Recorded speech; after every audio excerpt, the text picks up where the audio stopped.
عليكم شيرات، صباح الخير. كي صبحتوا ان شاء الله تكونوا بخير. اليوم مع هذا البرد جيت معكم باللوبيا البيضاء بصوص حمراء.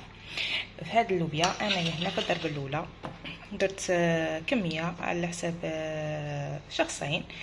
طيبت اللوبيا في الماء وشويه تاع ملح واحد ربع ساعه، هذا مكان.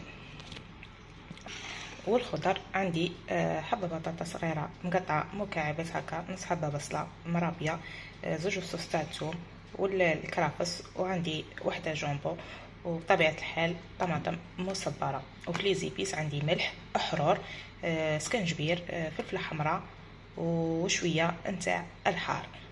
انا غادي نبدا نوجد نعاود نولي معكم. وهنايا خياتي غادي ندير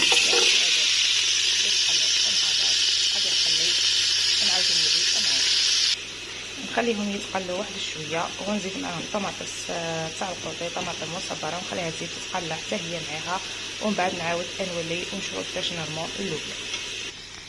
بالنسبه للتوابل عندي ملح، كمون، راس الحانوت، كركم احرور، فلفله حمراء، سكنجبير، عندي هذا القرن تاع الحار، وعندي واحد جامبو دجاج.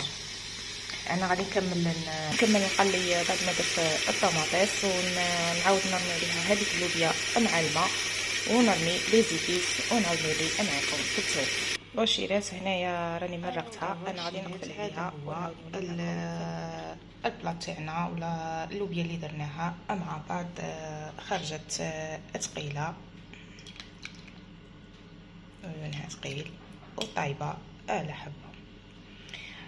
ان شاء الله شيرات تعجبكم وتجربوها معايا ان شاء الله. سلام.